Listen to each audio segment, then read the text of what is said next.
We are back. It's your girl Shulie, and it's Speak It Thursday. You know what time it is. As you come in, take your virtual seat, drop your city, let us know where you're chiming in from. We have some things to talk about. It is back to school, and it's definitely not back to school as we know it. We still have this COVID, or as some people say, the COVID is still out there. And actually, I was listening to Anderson Cooper, and he was saying that the numbers have increased since July in our children, more than 90% from July until where we are right now. Kids are going back to school. I saw this report of a nurse, Amy, in Georgia, who, honey, she quit her job. She quit the whole job because she said she did not want to put children at risk. So much is going on.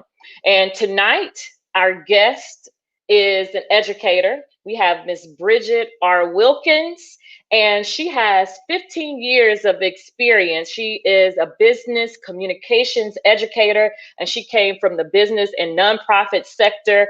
And she came to help the kids. But in the midst of helping the kids and doing all the great work that she's doing, we have some things going on. And she's very vocal, and she's out there on the ground, and we need to know how things are going. So with that said, we're going to bring our guest on. Welcome. And Thanks. how you doing? I'm making it. That's all hmm I got. Look, and let's say this, people. She's Graham fam, so I'm gonna try to keep it calm because I tend to clown when the Graham fam steps in the building. But Bridgette is, again, she's Graham fam, but more importantly, she is an educator. And in this conversation, I hope to dissect, and we're going to help process the feelings of the teachers, to give some insight to the parents, to see how the parents can help the educators, and how can we all keep each other safe in this. All right, Bridgette, we are going to jump in as the people are dropping their cities. We have people tuning in. We have people from Colony, Texas. We have Houston, Texas in the building. We have McKinney, Texas in the building. Make sure you guys, when you jump on, share this conversation, jump in the chat. We already have people, Amy Taylor, Hey Graham now. Fam Duo. But yeah, let's jump right in. So, first question, just to Mhm, give some background to the people, you came from the business and nonprofit sector. mhm. Why redirect your path to education in the first place? So initially, I got into education teaching at online for a community college because I was trying to figure out if I wanted to go and get my PhD and actually be a college professor. And I was at an event for that the nonprofit I was working at was holding, and a woman who was there sitting next to me actually was a PhD, and she taught at University of North Carolina. And she said, "Honey, you have an MBA. You know you can teach on a community college level." I said, "No, ma'am, I didn't know that." She said, "Yes." She said, "My suggestion would be try that, and if you like it, then determine if you want to get your PhD. But if you like it and you don't mind staying on a community college level, just stay there and you're done." I was like, oh, okay. So that's how I got into it from a collegiate side. And then as I was teaching college students, I started discovering that they didn't have a lot of critical thinking skills. And so I always thought if I end up, hey mama, if I ended up um, leaving corporate, or if something happened or something like that, I wanted to know what I could do on a high school environment to see if I could be of some benefit there to cut off the fact that you don't have critical thinking skills right now, and see if I could circumvent that so that you're better. I think that's probably the heart of any educator, is to see what can I do to make an impact. So I took 2016.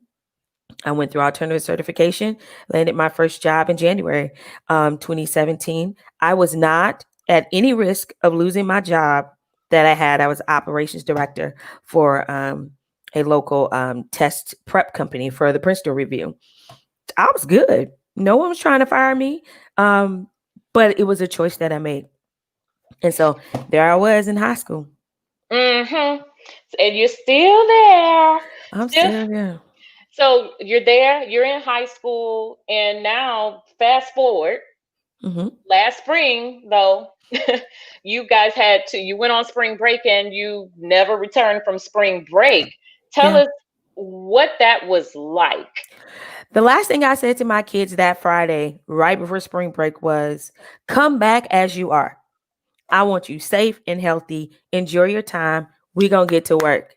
And that was it. And then we went to Dallas for a spring break from celebrate my mom's birthday. Came back.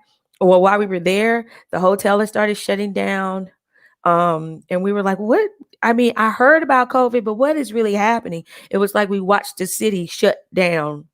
Technically, the state shut down like right before our eyes. And we come back home, emails are all over the place from my AP, who is my supervisor, texting, and everybody's like, what are we supposed to do? And then there was a long pause. We literally sat like, what are we supposed to do with these children? And they were like, oh, we gonna do some training. On what? What is it you want us to do? And then that became a panic. So at the same time, I'm panicking because now we're in something new. But not only am I panicking with high school, I'm panicking with college because they have the same thing that's happening. So the good thing about my collegiate is that I was already teaching asynchronously online.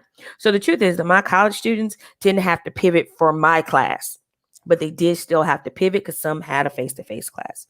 Okay. What is that like real quick? Asynchronously online. I had to pace myself for those people who are not really up on that.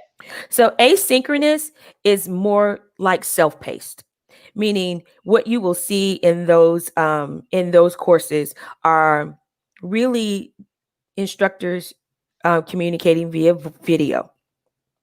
They should be giving you a welcome message. They should be providing you with verbal instruction via video. But the good thing is that there are just some people who learn better self-paced. You still have deadlines, you still have all of that. But you get to technically kind of go at your own pace. Or at least in my class, I let you go at your own pace. I open up everything at the beginning, and then I'm available virtually for you to sign up for an appointment to meet with me if you have questions about anything.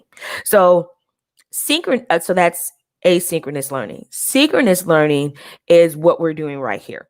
You log into what they call a learning management system. So it could be Blackboard, it could be Canvas, which is what we use at my high school. It could be Moodle. There are so many. Okay. You log in at a designated time, and we learn together. So that's what synchronous means. Like we're doing it right in real time. Okay. So you had some experience, but you weren't ready for all that came with it. So let's talk about you had to figure it out. You had parents not used to being that involved with their children's education. Hmm. And of course, a lot of that responsibility was put on educators, let's be honest. Yeah. What was the most challenging thing? I think the most challenging thing was one, for some teachers, adjusting their students to being in a particular learning management system all the time to get their information. But not only that, you had to teach not the teacher side. If you've never recorded video, you're in a panic. You don't know how to do that. No one told you how to do it. You don't know how to edit it. The most you know how to do, if you're dependent on your demographic, is a selfie and maybe a voice call or something, but you don't know how to do it. And so here we are as teachers trying to deal with parents who are emailing us talking about what are y'all doing at school because I don't have anything for my kid to do. And we're like, calm down. I don't know.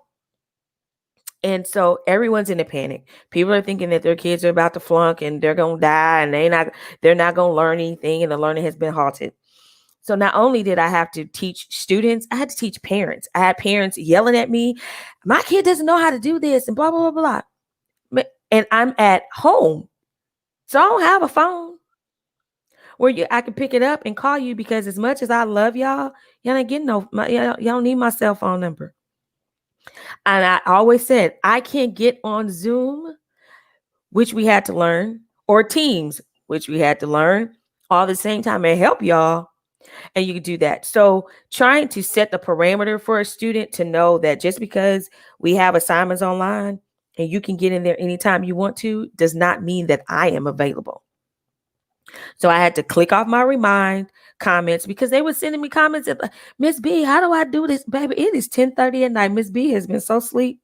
This Mm-mm. is not going to be it. So trying to maneuver that and figure that part out and not panic, because the truth is that in all of this, even with going right now, I have to not panic. If I panic, your kid's going to panic. So I have to withhold my own anxiety so I can deal with your children face to face or offline. Because the truth is that what I discovered as being an educator, it is like being on your show all day long. You literally have to be on 10 all day. You don't get a chance to be tired or weary. Those kids are waiting for you. And if they say your class is boring, you might end up with somebody saying, oh, well, you don't need to be a teacher, like crazy stuff like that. So we're dealing with all of that, trying to figure out how to make Canvas work, which is what we use at the high school. And then trying to figure out how to put assignments. And and you got emails all over the place coming from my CTE department, which is at the which is not on my campus, then the school principal with his expectations. Everybody had their own expectations to the point that I literally used to just go lay down on the couch. I was about to say, just from you saying that, I'm I'm done. tired. I'm And done. then the difference is before, because I know you are a traveler and you are bits and bytes and you're about town. You're about town and you had your outlets. The difference is you didn't have those outlets. So tell me Mhm. what that was like in terms of your anxiety for real. That You said it, but like go yeah, a little deeper. that blog stopped. Mm-hmm. I haven't written a blog at all year. I just it was just too much. And so every once in a while I will post something on my blog, but I mean on my Instagram, but that was about it. I learned to color. Like there would be days I literally would just sit and color in these coloring books and drink a Coke and not talk to anyone. Because I have anxiety already. And so I literally have to say to myself, you can't fix it. You can't fix it because I think I can fix everything. You can't fix it. Stop. Sit down. And so the first part, I was exhausted March through April. And then May, I finally got the hang of it. And then it was kind of like clockwork. And so it seemed okay. And then it was like school was over, but yeah, so the coloring, because and at that time I started, everybody was free online. You could get Les Meals on demand, which are my favorite classes at the YMCA. So I canceled my Y membership. I started doing that. And then that would make me so exhausted and then I want to go to bed. And so a lot of times I find myself just waking up, going through the motions of teaching online asynchronously because we really didn't have to do virtual. And then my mama snapped me out of it. And then we had a conversation and I started to try to find a silver lining. And for me, it was more so that these are things that are pushing me out of my comfort zone. That had COVID not happened, I wouldn't know how to do video. I wouldn't know how, I wouldn't be able to be comfortable with my voice and how I look on camera and how I sound and all of these things that were stopping me from actually having a goal of actually going into instructional design. So Mm. I said, girl, this your chance. In the middle of this pandemic, you use all of this because all of the words that I'm using, LMS, asynchronous, synchronous, and all of these things, video editing and all of that are parts of instructional design. So what you going to be mad about?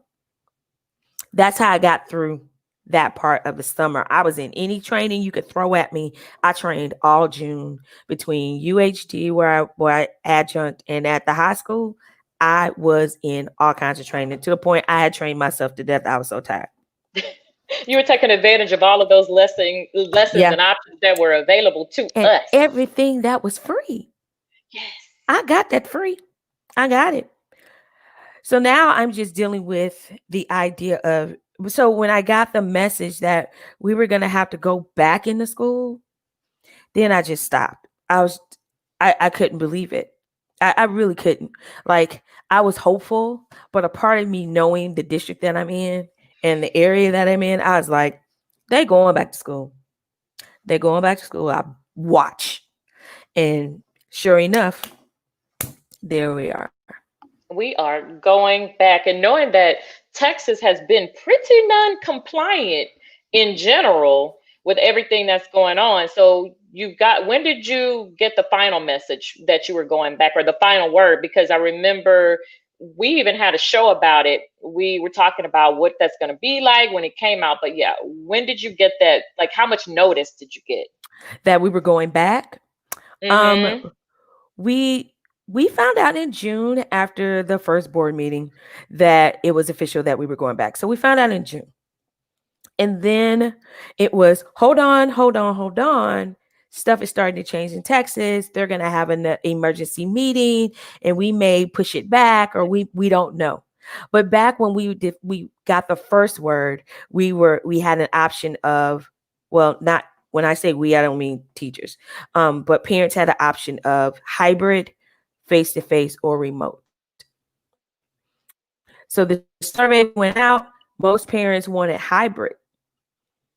But then TEA, which is the Texas Education Association, who makes all the decisions for all Texas schools, said, we're not going to give y'all coins for it for hybrid.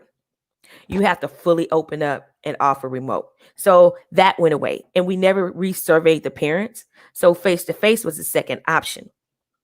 And so that's where we were. So when the numbers really started to increase, they called an emergency board meeting, which was to decide if we were going to push back or what we were going to do.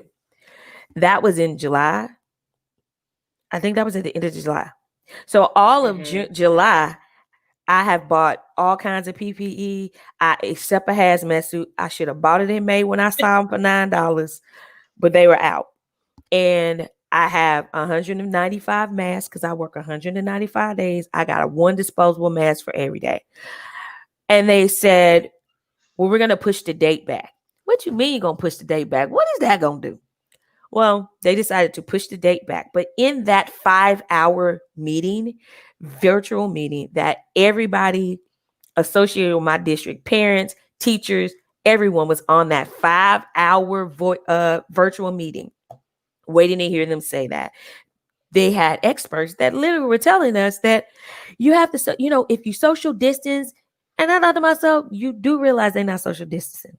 So then we deal with what the CDC is saying, what everyone is trying to say. And then we look up and it becomes, well, what is my district going to do? Everybody else's district is fine. What is what is HISD going to do? What is Fort Bend going to do? What is Pearland going to do? Like, I need to know how it's going to impact me. And then, you hear your friends in HISD go, yeah, girl, we ain't going back to September 8th. And I'm like, Right. yay, I'm waiting. And then I get my word and I was like, I got to go back. They were like, no. It's like I lost the lottery. I was about to They're like, say, what no. were the first words that came out of your mouth? Can you say the word? WTF, Okay. WTF. And I don't trust you to provide what you say you're going to provide. Because your plan, my district's plan was so vague that it left room for someone to assume something, which is what I don't like. But that's because I'm a communicator. Like, you're going to have to tell me the truth and tell me everything. And no one took into account teachers. The narrative around the country has never been teacher focused. Now we were warriors and soldiers, and y'all was trying to give us a daily parade and all kinds of stuff from March to We love May. y'all. I'm gonna treat my teacher like this. Baby, y'all want to burn us at the stake now. Tell us to get out. You're telling us to get out of teaching. Go retire. If you don't want to go to work, you're an essential worker. Lies. When did I become that? Let's talk about that real quick. Perfect segue. Real before I do that, let's pop this on here. Rosalind Coleman said Dallas is still playing around and in limbo. And Yep. these experts, yeah. But yeah, Well, so educator is now the new essential worker. True or false? according to pay, no. But then essential workers pay ain't too great either, depending on what end you're on. So I'm not going to say that. But what I would like for people to understand, because the truth is that we are just now, as schools open up, getting the voice of a teacher. We've been hearing parents, and we've been hearing medical people, and we've been hearing all these other people. No one really heard the voice of a teacher, because the truth is that no one cared. So I my I feel like people should be a little empathetic for an educator, because you have to understand that we did not go into an essential position. So when people go and work at no, we don't get any essential pay as an educator. But when we go into, if you were to be a nurse, become a nurse, or a police officer, or any emergency person, going into that field that you are essential. They can show you what it looks like. They can show you what your role looks like being essential. They can show you what the environment looks like to being essential. Then you get to make the choice if you want to do that. We did a hard pivot on teaching, and now we're essential.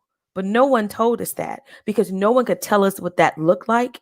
No one could tell us what the expectations of being essential are. Now, trust me, we knew we were halfway essential when we started doing active shooter trainings. That, you know what? That is true. However, what I want you to understand is that a teacher doesn't understand what it is to be essential, which is why the panic is where it is, which is why we're discussing it. However, even essential workers get real PPE. We're not getting that. Real essential workers get PPE. So if we are truly real essential workers, run me an N95 mask, but you're What are not. they giving you? I know you have your own because They're you giving me what already I know. got. They're giving me what I got already.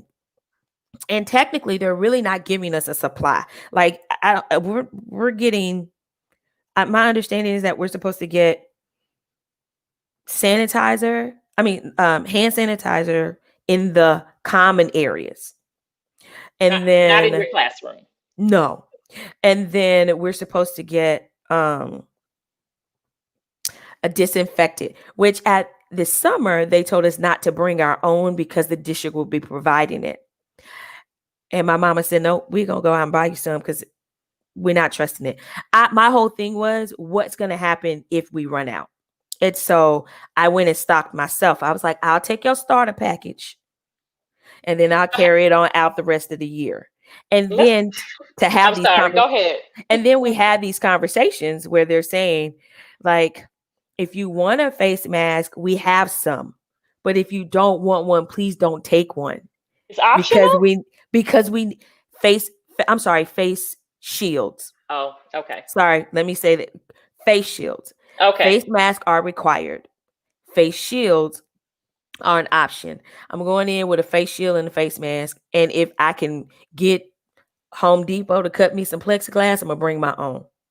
Because my safety is in my hands. Really is a Hunger Games situation. But I did want to add that if I would hope that parents, and the same way you had to pivot to do your job at home, if that is what you're doing, please understand that teachers are, I mean, I know we look like we work miracles, but we can't work everything. We can't turn water into wine. So I need you to be empathetic with us on that. But also understand, in terms of that being an essential worker, Mm-hmm. um, look at it from this perspective.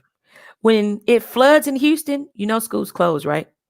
But firemen still have to go to work. Nurses still have to go to work. When there's a tornado, when it snows, when the buses can't get through, schools are closed. That means teachers Mm-hmm. are at home, and we're not teaching. where does that make us essential? Because Right. now Amy you're only Taylor said, yeah, Amy Taylor said, you are only essential when people do not want to care for their own children. now listen, that is true in some instances. Hmm. And I say that only because there are just some people, they're not our generation. I'm Gen X. Gen X was a latchkey kid generation. We knew we had that key underneath that jacket right there. You get in that house, you lock that door, you warm up that food that I left for you, and you call me and let me know you're at home. That was our generation. That's not this generation anymore. The only question I ask for some of them is, what were you doing with them during the summers? Camps, Facts. Camps. let's That's what be it was. honest. You were doing Camps camps. and cheer camp, engineering camp, whatever camp, language camp, camps. That's true. You know what? I didn't even think about that. But I need you to understand that there's no winning this decision. Everybody's gonna be angry, and some are gonna, it's just no one's gonna get what they want. However, as a teacher, I want you to at least make me believe you care about me, as anyone would do in any for-profit or nonprofit or corporation that you go to work for. One thing you always want to do is try to get an answer if you don't have one. Mhm. Two, make everybody feel like they are important, not necessary so you can reach reach your goal. Because right now, this narrative in the whole country, which is why all the teachers in other states outside of Texas are protesting, because they got real unions. We have no unions. Texas is a non-union, is not a union state. So as much as these organizations go around saying that they are unions, they're not. They're organizations, and they primarily spend that money for policy, to Mm. go and advocate for policy. And I get that part, but you ain't got no rights with them. They cannot. And so we will not strike in Texas unless you want your TSR taken, your retirement taken. They snatch it. Wow.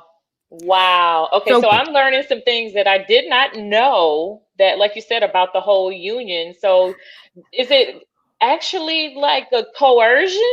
Like, y'all are oh, going back to school. We're gonna take your money. First, you're not doing hybrid, and teachers, sorry, y'all gotta go. You're essential. mhm. Yeah, but there's no empathy for a teacher, even from an administrator who at one point was in a classroom. And we're not social distancing. So you're telling me I have to we're wearing masks because we can't social distance. So our school is doing a phase in, meaning that on the first day of school, I will see my students whose last names are A through L.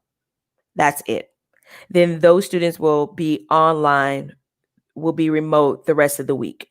Okay. And so it will go that way for the first 2 weeks, that I'll have a different alpha every day. And we'll do that for 2 weeks. And then the next 2 weeks, we do 50%.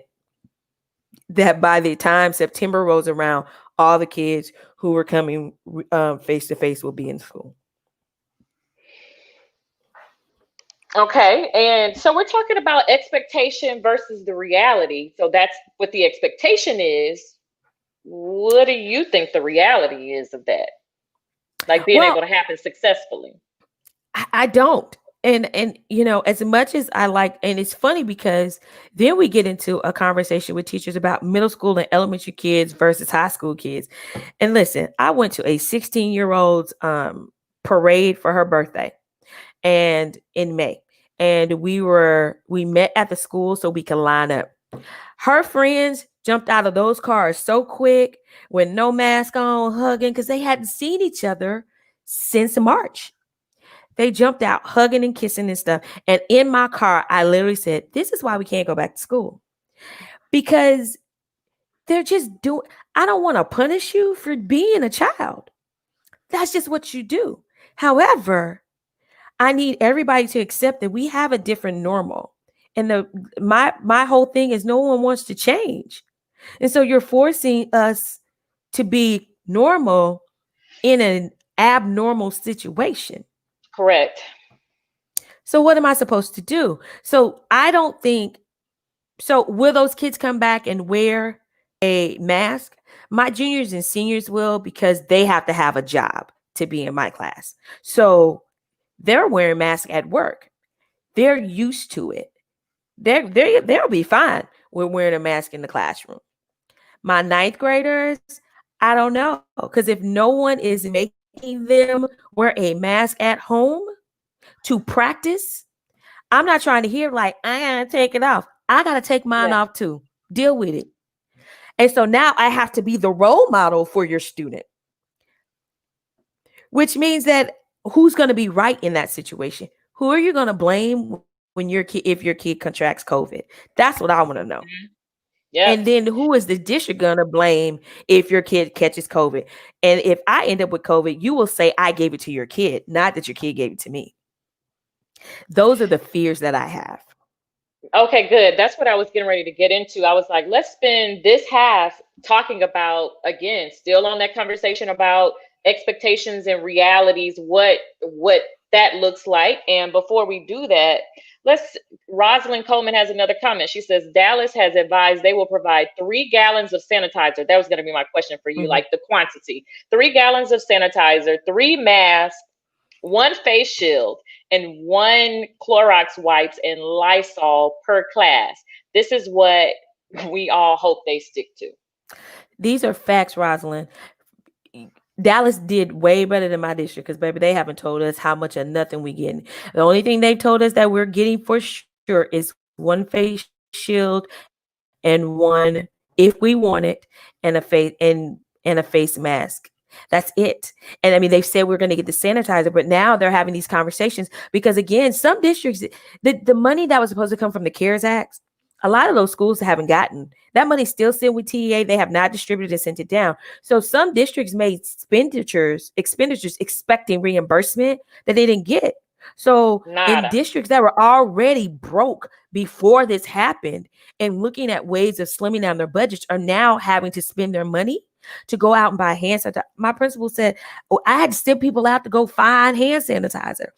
I had to send people out to go and buy PPE." So when I started hearing stuff like that, that's why I was like, nope, I got all my own stuff.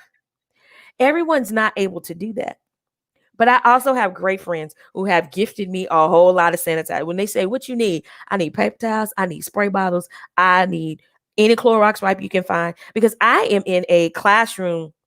Oh, one of the expectations they have of us is that we're to be able to sanitize in 6 minutes because the kids will be shifting classes and I'm supposed to sanitize in 6 minutes. I am in a computer lab. So I'm expected to sanitize 25 keyboards, mice, desk, and screens. Too Get your fast. life. And how Here's what's and about how and long? 6 minutes because I have to let the other kids come in. Now, who and then I'm supposed to be helping push kids along in the hallway so they don't stand in social and not stand and congregate. Get your life. Something's gonna give, Exactly. and something's gonna give, and I'm exhausted. I have to do all of that, and I haven't even taught. So your hall monitor, essential worker, teacher, housekeeper, Mm-hmm. and what else? What else? And not only Not, lightweight not counselor. These are facts. What else? And I mean, because and FYI for any parent out there who doesn't quite understand the relationship between your children and their teachers, you better find out who their favorite teacher is. They got the tea on everything going on with your child. Because the truth is, I have to listen before I can get them to do any work. I got to show them that. And that's my fear for those students that may be remote is that I don't get to make that connection. It's a fear that a lot of us have as educators. And I also want to emphasize the truth is that the heart of a true educator would rather be in the classroom, but Hmm. they don't want to die for it. But you want me to be the sacrificial lamb for your child to learn. So when all the teachers die, who gonna teach them? Mm. Say that. I'm stopping. Like, say that again for the people in the back, please. I just want to know where it was that I signed up to be a sacrificial lamb for your child to learn. I didn't. I really didn't. But you know what? Essential workers did.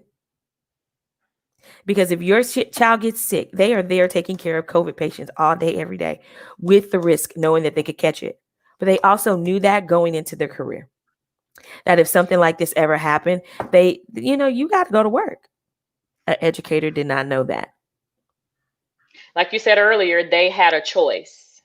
They had a choice. We didn't. We were just dumped in like this, and it's just like you're essential workers. So as of right now, all of your students, whether they're going virtual or going face to face, I really need you to cut them some slack. Your teachers, because the truth is that yes, it sounds like we have um, all of this technology and all of this software and stuff like this to use to be able to teach them, but understand what it's like the first time you tried to log into a computer, or it was like the first time you learned Microsoft Word or Excel, or learn how to email, or learn how to use your phone. Still learning how It to use the phone. I got still stuff I learning still how to don't use know the how to phone. do. It's a learning curve. So we're doing it live, and there are going to be mistakes, but don't put us to the fire pit. We're still Hmm. learning, and we will constantly continue to learn. Yes. And we're already frustrated without the help of any outside individuals. We're frustrated and anxious, and we all understand that we have to control our level of anxiety so that we don't make your kids anxious. But whatever you fill your child's head with about mask and about remote learning, that will be the reality, even if they haven't tried it. And I had students in the fall, in the spring, because I asked them, because I made them do a flip grid and tell me what they thought about online learning. Some of them really said, I don't like the drama of school. And so I like to be able to go at a time that I want to. And then Hmm. I could email you and we could get on Teams and talk about random stuff. But then also I can get the help. I feel like I have you all to myself. Mm. So So first of please. all, they said the drama of school, but Right. And I get it, because the truth is that I can remember being a 15-year-old at school. And we ain't have cell phones either. Your whole life changed from class period to class period. You could have a boo at first and be broken up by second. So I get that piece when they start to have those conversations. hmm. So it's just a lot that's going to happen. And I will not have social distancing happening in my course when schools come back. I have a max of 25 kids in my class. I have 25 chairs. There's no social distancing happening there. I can't do it. But they said that's why they have them wear masks. That's the Yeah, only and you reason said why. it's at 25%, and that's how many students still? You're not going to It be at depends. 25, but The, still. the truth is, it depends. I might Hmm. have 25 A through L kids. With that said, though, so talking about the anxiety and Mhm. fears, what are your fears or your concerns as it relates to your own health, though? Like we're talking about you as a teacher, Bridget the friend, Bridget the woman. Like you got your own concerns and you have your own health. So talk Yeah. about that. So the fact that there are no accommodations, like general accommodations, to me it feels like they're only making accommodations based on ADA, which is what I was trying to get. And so I'm a cancer survivor. I had thyroid cancer last summer, and but not only that, but my surgeons and they all said, "Oh, you don't qualify under ADA to have anything because technically you don't have cancer anymore. You're just taking a pill to suppress your immune system. That's really all you're doing." And then I contacted my primary care physician, and she said, "Send over the paperwork, and we'll look at it and fill it out." She said, "I'm doing a whole lot, so I'm gonna try to do it." She contacted me Sunday, and she said, "Listen, you don't officially have something under ADA, although my mama disagrees from an HR standpoint. But in essence, now she didn't say it in this many words, but she basically said, "Baby, you big, you got high blood pressure, and you got asthma." She said, "And I put in there that you have all of that, and that if you catch COVID, you may not survive." She said, "So I recommended that you get to teach remote." I said, they're not offering that. It's not an Wow. option in my district. I said, "So can you put in there that they can at least provide me with plexiglass for my desk to cover my desk? Because under ADA, you have to give me a reasonable accommodation, unless you just say no, but you try to find a reasonable accommodation." So we're going to see what happens next week when I submit this paperwork. Girl, so I'm just sitting here like you see me like on the forehead trying to calm myself down, and I'm not even you. So with that, so you have these risks. Your doctor is saying, "Hey, we're gonna do what we can to help you," and your district is like, "Look, honey, you're essential. So you bring yourself on and put this mask on and get this hand sanitizer and teach our children." Mm-hmm. So what if you had to give your anxiety level a number right now on a scale of 0 no anxiety to 10 top anxiety? Where are you? It's on 10 with a vodka tonic. Okay. However, I will say that the other piece of me says you know whose you are, and you're going to go in here because you don't have another job and the rent is due, and you're going to try to do your job to the best of your ability. So why am I going to stress about something I literally can't change? Like, it doesn't take away the anxiety, but it subsides it a little for me. Like, I have to put myself back there at that place and say, this is just what you have to do. And so I always think, God gives you the tools and Mhm. he gives you the measure. It doesn't necessarily come in the way you want it, but maybe it came in the fact that I was able to buy my own supplies. And I don't know. and somebody said, I got you Kleenex. This is Tanisha Fisher said, I got you Kleenex and my brother is getting more for Thank you, you. boo. Thank you, because I don't want no sneezing or nothing. And Yes. listen, I bought all I'm buying. Thank you, boo. But Rosalind said, like, so they provided you with the bell schedule and haven't extended the day for social distancing. They extended the day, but not for social distancing. They extended the day because they didn't want to extend the school year. And so they still want these kids to graduate in May. So all of the extra days, like they took away some of the PD days out of the schedule. They took away some of the off days of the students. So because they still want us to graduate that Friday before Memorial Day.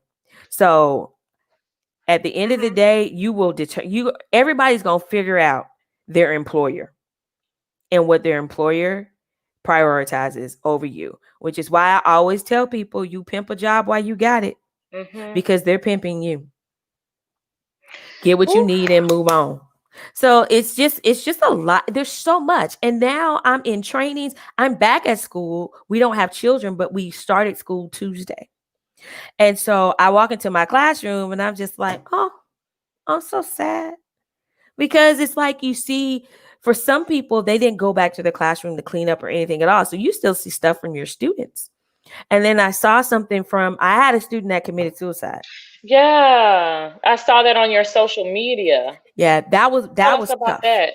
That was tough. That was one of my sweeties. Now, when we're in class, this also brings up something else that teachers are concerned about with remote learning. Um, I had him in, he was a freshman, and I had him, and he was so bright and bubbly at first, and then we started to see him kind of track down, but he always came in and was like, "What's up, Miss B? How are you doing?" I was like, "I'm okay, baby. How are you?" We had that kind of rapport. But then I started to see him stop doing assignments when we were still in school. And then I thought maybe the information was difficult. I reached out to his parents and let them know, like, he's not where he used to be. He's skipping school. And now he's in, detention. Like, these are things that he wasn't doing in the fall. Mhm. And then and then he started doing work right before we left, and he was having a good time learning Photoshop and all of these other things we were working on. And then spring break happened, and then COVID happened. And I think I got one assignment from him.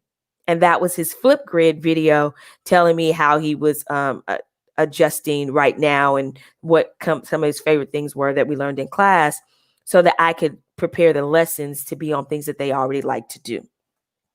And then that was it. And he never submitted any more assignments. I would reach out to his parents. And one time they responded and said, "I don't know why he's not doing anything, because he's in there."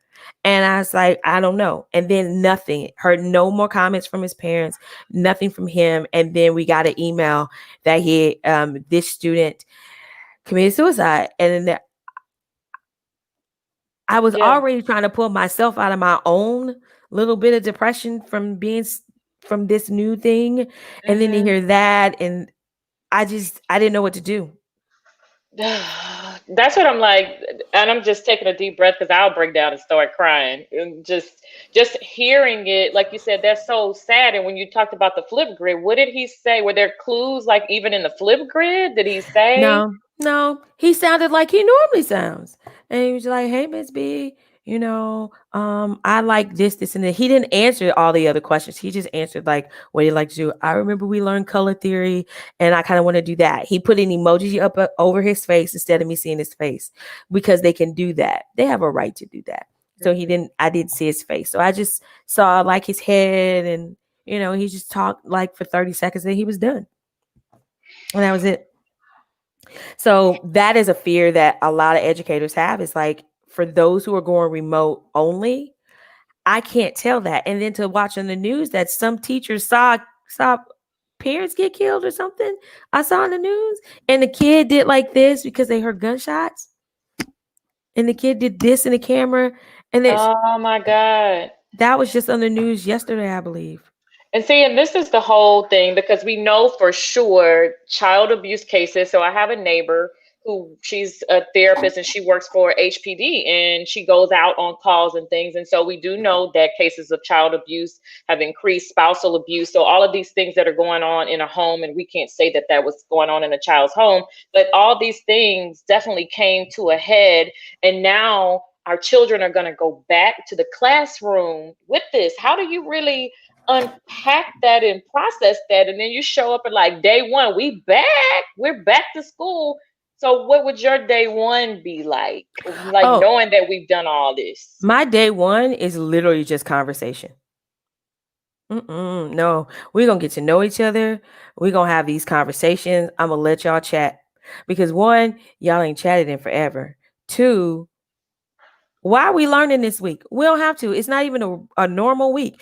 We are no. Let's talk. Let's talk about how you feel. Let's talk about what this looks like. Let's talk about your summer if you want to share. Mm-hmm. But that's really all we're going to do all week, every day, because I need, and then help you become comfortable with wearing your mask, which is not really my job. I wish somebody would do it at home, but I got you for 48 minutes. And what we're not gonna do in here is try to get each other sick. So now this becomes a a a a pact that we're gonna make with each other. That That's a we are good going word. to agree that we are gonna try our best to not get each other sick. Because when you include children in the decision making process, your classroom usually runs much better. But That's good. also when you let them talk, don't cut them off. Don't assume. Because the first time I hear somebody say, remote learning is awful. Who said that? I always ask anytime they say something negative. I can't do that. Who told you that? Who told you that? I'm gonna go beat them up. Who told you that?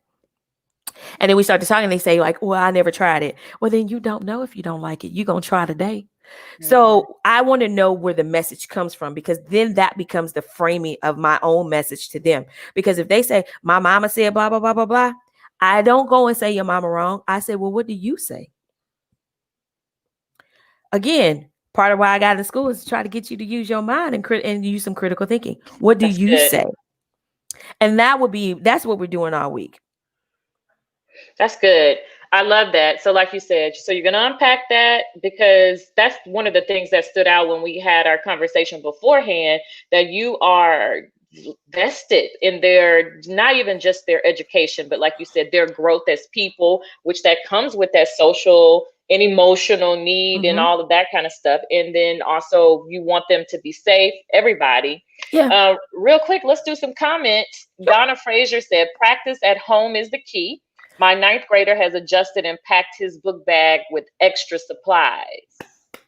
Where do the book bags go though? Because see, to me, that's like bringing from the door, from the bus to the drop off to the Yeah. hallway. Like there's so many risks. And we don't have lockers at our high school. So they don't have a choice but to have a backpack. But I'm trying my best to avoid, and it's probably going to drive them crazy because I have some students who like to write on paper better than they like to do it online. But I'm going to tie in a piece of I'm just preparing you for college Okay. because I don't want a whole lot of paper around and passing and people touching and things like that. That's spreading germs. I don't really want that. The only students I probably would let would be my students who maybe have accommodations, Okay. um, and they want to do that. But now I've dropped that down to like 3 kids instead of like 25. And I may be okay with that. But sometimes they want to do it and write all their answers on paper and then they'll type them in. But I'll give Okay. them time to do that. So I'm trying to stop all of that.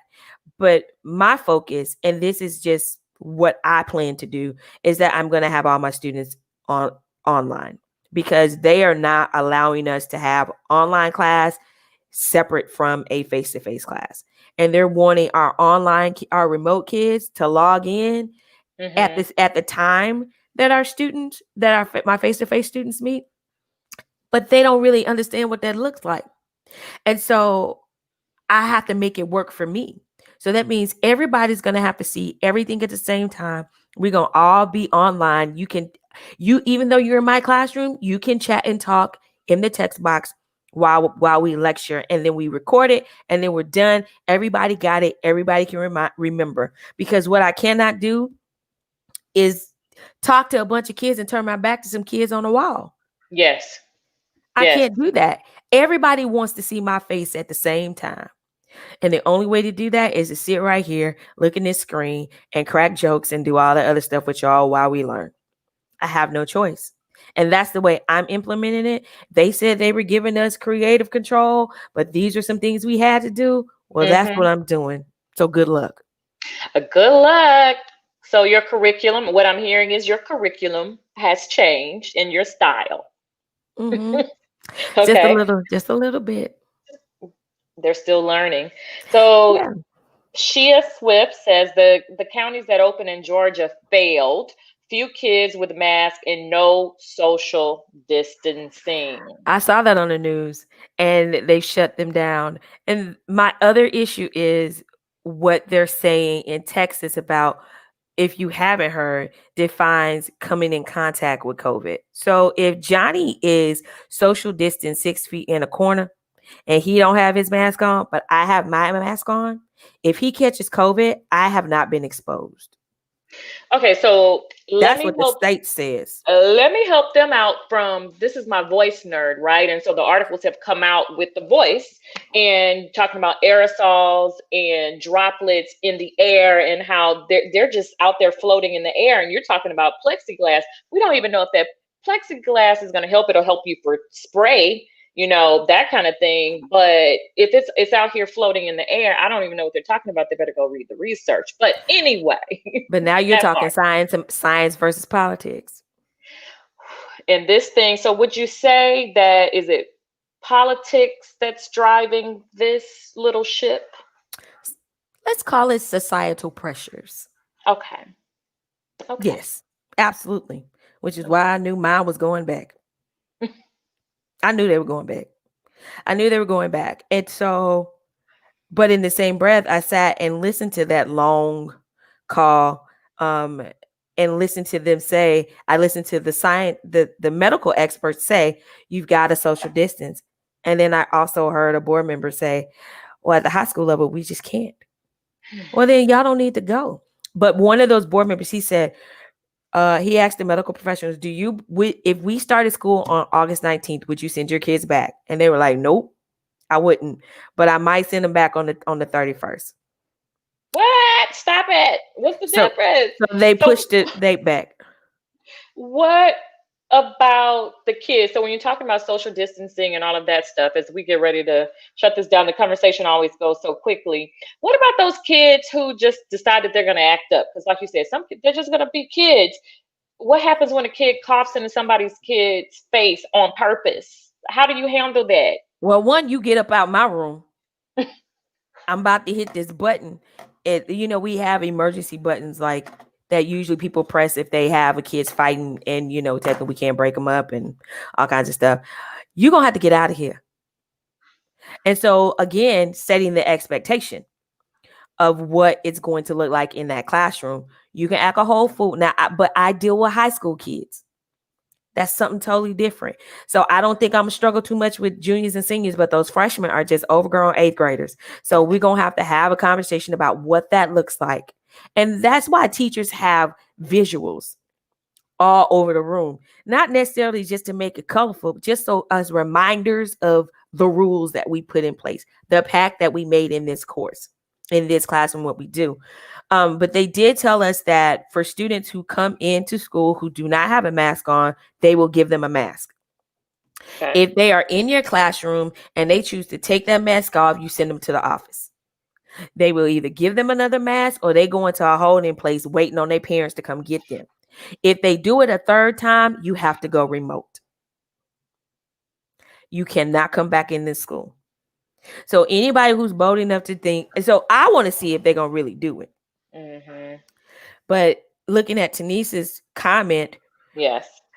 the kids that are our special needs kids are probably the primary ones that really do need to come to school. It's not nothing on there is gonna digital. It's not gonna help them at all because a lot of them need, as Tanisa said, they need therapies. And those Yes. therapies are hands-on. And I've watched the news where they said that some of their children have lost some gain that they've gotten when the schools close. And my heart goes out to them because that is something that you need help with because one, you're just not versed in it. You didn't learn that. Yeah. And you need those experts. And so, but in those rooms at my high school, it's never like they never had 25 kids because there's so much attention that needs to be given. So they usually have about 5, maybe 10, but the rooms are large, and so they Mm-hmm. can technically social distance in there. Yeah. Tanisha said, what did she say? She had 8 kids. Mm-hmm. That's with 8 kids. Mm-hmm. But you're talking 25 in your I'm class. I'm on 25. With Uh, Bridgette, thank you for having this conversation with me to talk You're about welcome. teachers because you're right. Teachers have been just almost like you guys have been in the middle of this, but you haven't had a voice. And I wanted you to have a voice. But first of all, tell them how can they find you if they want to keep the conversation going with you really quickly. So if you want to find me, I should have put it up there. My IG is bits.n.bites. That's my blog, but that's my social media page for my blog, Bits and Bites. But also if you just want to hit me, you can I'm Bridgette Wilkins on Facebook.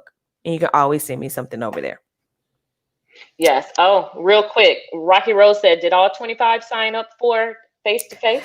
We haven't been given access to our course rosters yet to find out who is virtual and who's not. However, in one of my courses, I do so far because I have to email them prior to time to find out if they have a job.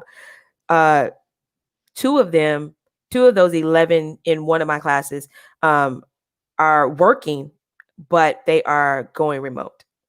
Mm. And then, really quickly, before I get your closing thoughts on all of this, is there a protocol for in case of like contraction, just like you said in general, like does the whole school shut down and they clean the school? What did they tell y'all? Because it's bound to happen. So it sounds like it's going section by section. So if the kids were primarily, if a kid catches COVID and they were on in my classroom, they're going to shut my classroom down, but the school's not going to close. And we've been asking them, how many kids does it take to shut the school down? And they haven't given us an answer because the district hasn't given them an answer. But put it like this, it's not shutting down for 3 kids. They're gonna shut down that crazy. area. They're gonna just So we're shut down talking that area of the school.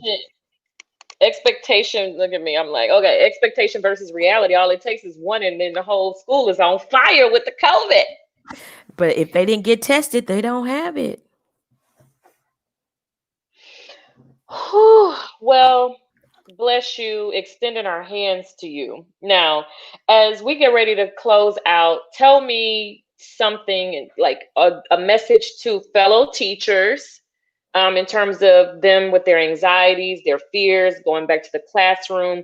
being successful, what have you, whatever is on your heart to share that, like you said, that the world is not saying or realizing and the media is not discussing? What would you say to your fellow teachers? I would say, I feel your pain. This is not a fair situation. I don't think you should quit. I don't think you should retire and get out of teaching, because you have the heart of a teacher. You have a heart of an educator, which really means that regardless of the level of anxiety that you have, and I know you have it because you don't want to bring this home to your family. You don't want to die, even if it's just you and you're single. But I know that if it was a perfect world, you want to be in the classroom, but you shouldn't have to die to live out your passion. You just shouldn't. And so we in this thing together. And I wish you well. Buy your own stuff. Rely on you for your own safety. And if you can get an ADA accommodation, even if they deny it, at least have it on record that you tried. Because we could all bring some stuff later on in life. And I'm not trying to do that, but what I'm saying is, at this point in the game, you fight for yourself.